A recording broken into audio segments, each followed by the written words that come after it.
வணக்கம், நான் சந்துரு. நாம் இன்னைக்கு ஸ்ரீ காளகஸ்தீஸ்வரர் கோவிலுக்கு தான் வந்திருக்கோம்.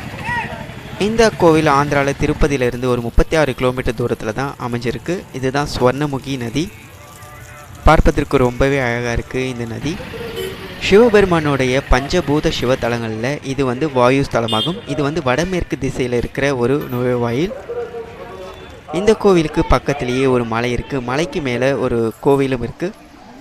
இந்த கோவிலோடைய ஆப்போசிட்லேயும் ஒரு மலைக்குன்று இருக்குது.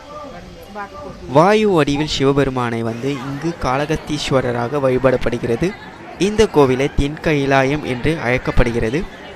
ராகு மற்றும் கேது பகவானின் பரிகார ஸ்தலமும் இது ஆகும். இந்த கோவில் ராகு மற்றும் கேது பரிகார பூஜைக்கு மிகவும் பிரபலமானது. இந்த ஆலயத்தில் சிவபெருமான் ஸ்ரீ காளகஸ்தீஸ்வரராகவும் பார்வதி தேவியர் ஞானப்பிரசன்னாம்பிகையாகவும் காட்சியளிக்கிறாங்க. இந்த கோவில் காலையிலேருந்து நைட்டு வரைக்கும் ஓப்பனிங்லேயே இருக்கும், வித்தவுட் எனி க்ளோசிங். இந்த கோவிலோட வியூ பார்க்குறதுக்கு மொத்தமாக நல்லா இருக்குது. இது பக்கத்துலேயே பார்த்தோன்னா ஒரு மலையும் இருக்குது. அந்த மலைக்கு மேலே தான் நம்ம இப்போ ஏற போகிறோம்.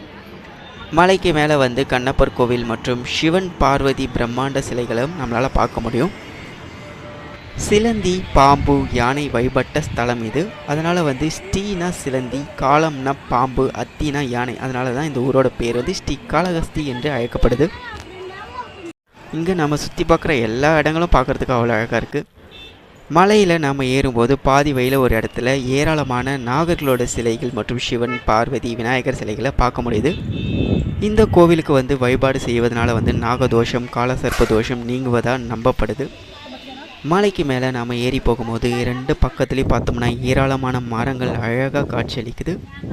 இந்த இடத்துல ஒரு வியூ பாயிண்ட்டும் இருக்குது. இங்கேருந்து ஒட்டுமொத்த காளகஸ்தி கோவில் மற்றும் காளகஸ்தியை நம்மளால் இங்கே பார்க்க முடியும். இந்த இடத்துல பிரம்மாண்டமான பாறைகள் இருக்குது. மலைக்கு மேலே ஏறி வந்தோடனையும் முதல்ல இருக்கிறது கண்ணப்பர் கோவிலுக்கு தான். மலைக்கு மேலே இருந்து கீழே பார்க்கும்போது ஒரு பிரம்மாண்டமான கோபுரம், நதி, எங்கே பார்த்தாலும் மலைகள், பில்டிங்ஸ்னு பார்க்குறதுக்கு இந்த இடமே அவ்வளோ அழகாக இருக்குது. இந்த மலைக்கு ஆப்போசிட்லேயும் பார்த்தோம்னா ஒரு மலைக்குன்று இருக்குது. அதற்கு மேலே ஒரு கோவிலும் இருக்குது.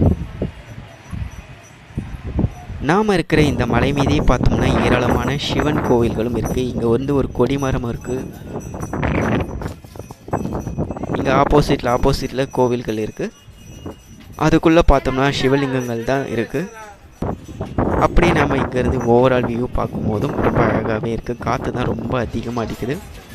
இந்த இடத்துலேருந்து நம்மளால் பிரம்மாண்டமான சிவன் மற்றும் பார்வதி தேவியோட முழு சிலையும் நம்மளால் பார்க்க முடியும். இதுக்கு பக்கத்துலேயே பார்த்தோம்னா கண்ணப்பர் கோவிலும் இருக்குது.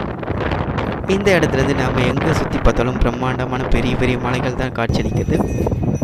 இந்த கண்ணப்பர் கோவிலில் பார்த்தோம்னா கண்ணப்பரோட முழு உருவ சிலையும் இருக்குது. சிவபெருமானுக்கு தன்னுடைய கண்களையே தோண்டி கொடுத்தவர் தான் இந்த கண்ணப்பர்.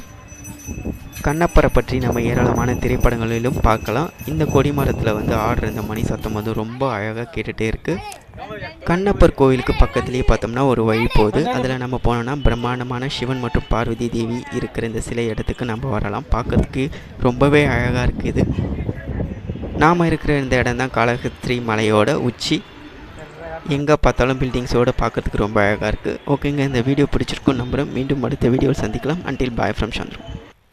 இதுதான் காளகஸ்தி பஸ் ஸ்டாப். இங்கே அம்மனுக்கு திருவிழான்னு சொல்லிட்டு ஒரு